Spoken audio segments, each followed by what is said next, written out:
evening, sacred souls, ancient beings. Welcome back again to another Moon Day reading. Hope everybody's doing well. Hope everyone is at peace in your world. I'm going to get this reading for this week of this last quarter moon in Aries.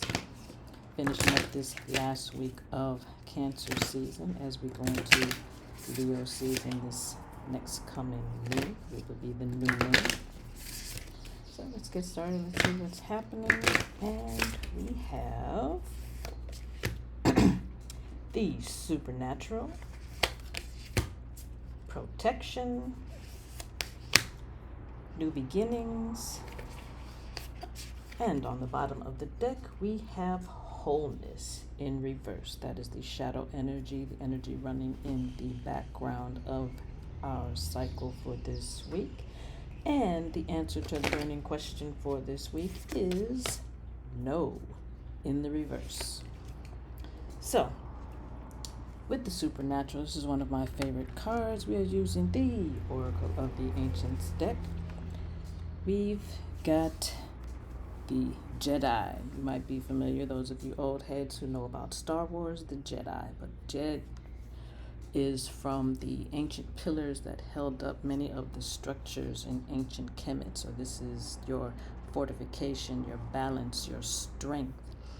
And the Jedi warriors, these were the spirit warriors who protect your spirit, who protect the other realms, who are the guardians of the sacred wisdom. So this is the space we are coming in at. We are connected to this. This is one of the Celestials cards. We are connected to this. It's got balanced masculine and feminine energies, and it features the energies of the chakras, the energies that run up and down your spine in the one of the outer realms, well, one of the inner realms, and connected to the outer realms of your aura. So this is where we are coming from. It's our connection to the supernatural, the spirit guides. This is where we are coming from. We are connected. Spirit guides are letting you know that they are here for you, and they just need you to ask them for what it is that you want in your life right now. They are saying that they've been trying to get messages through to you, and you need to be open to receiving those messages, be it in the words you may overhear from someone nearby, or songs that you may hear, or if you look up and see something that says "go for it" on the street sign, that's a message that is coming for you. That is something that is meant for you to hear.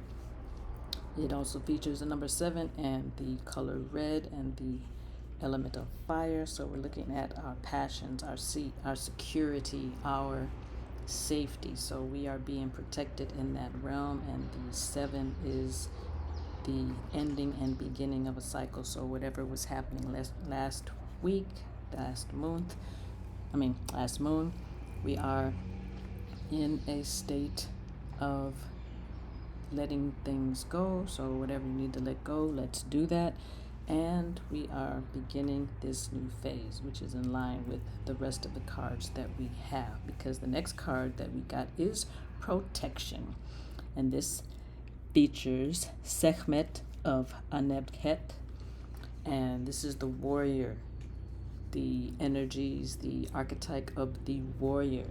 But she was also the healer. So we need to be focusing on protecting not only our inner self, but our outer self, and making sure that we are doing those things to keep us in alignment with our healing. Some of you need to go check what's happening with whoever that is you check with about your health. Make sure that everything is working in its best state, and start doing some things to move to the next state to protect yourself even more. So this also has an energy of the 6, which is the feminine, the divine feminine, family and celebration. So these are things that we need to be bringing into ourselves, and making sure that we are protecting ourselves from that which is or which may be attempting to take us off of our space, move us from our space, or intrude or damage our space. And the last message that we have on the exterior realm, the forefront of our realm, is new beginnings. So again, the supernatural, it's got a 7 that's bringing us ending a phase and starting a phase. So we got new beginnings as the last message for us. And this features the falcon. This is one of the great sacred beings of ancient Kemet. So this is another spirit animal we have, because Sekhmet is known for her connection to lions. And we've got lions and falcons for us coming in this week as our protective spirit for this week. And this features a 22, which is one of the master numbers. So this is a teaching phase, double energy after the 11. So a gateway, a more profound,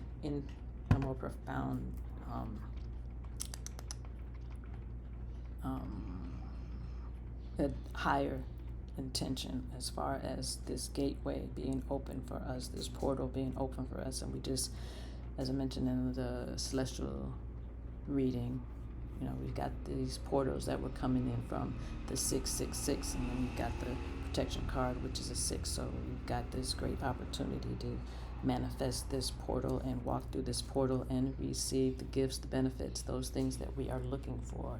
What you are looking for in righteousness is also looking for you. So now is the time to go and get it. And our last card, our shadow card, is wholeness in the reverse. And this features the Chechat, which is the eyes of Heru, which many of you know as Horus. So this is, again, the balanced masculine and feminine energies, because we've got the sun and the moon as the influences of the left and right eyes. So it's a matter of coming together. With it being in reverse, it is, we need to be checking within ourselves, making sure that our inner being is not only just protected, we are connected, we are starting anew, and that on our inside we are making sure that we are whole on the inside. We have to do that healing work. So some of you may be looking into shadow work. If you are, this is your sign that you need to continue with it. If you are not familiar with shadow work is connecting with those things that most of the time only you yourself know. And many times some of these things are hidden. Some of these things may be triggering. If something is triggering, it's usually a sign that this is something that needs to be healed. And it's not a matter of getting rid of it. It's a matter of healing it and bringing it to a space of balance, so that you are not suppressing it, repressing it, trying to get rid of it, but you are embracing that as a part of you. If something happened to you, yes, it happened, but you should not bring that into your space in an unhealed form, in meaning that you haven't dealt with it. So if something happens, you deal with, you look at it, get the lesson, do the things that you need to do to respect the lesson. That's what it's saying. Respect the lesson, the lessons that you have had. Some of you have had some intense things, so respect the lesson and give yourself the forgiveness of yourself. Anybody outside of yourself is not as important as it is for you to forgive yourself, for you to begin to love and accept yourself. So that is the the answer to the burning question for this week is no in the reverse. So no in the reverse is a yes, but you need to check some things so you get the full scope of the question that you are asking. Check on any little nuances to make sure that you know everything that is involved in this question before you give them that no. So, again, that's what we have for this week. Hope you enjoyed. Like, share, subscribe, tell your family, tell your friends. If you would like a personal reading, you can use the information in the little box. If you would like other energy work, energy clearing, space clearings, journeying, channeling, the information again is in the little box. If you would like to support us, you can do so by buying us tea. We like tea. And we will talk to you next time. Peace.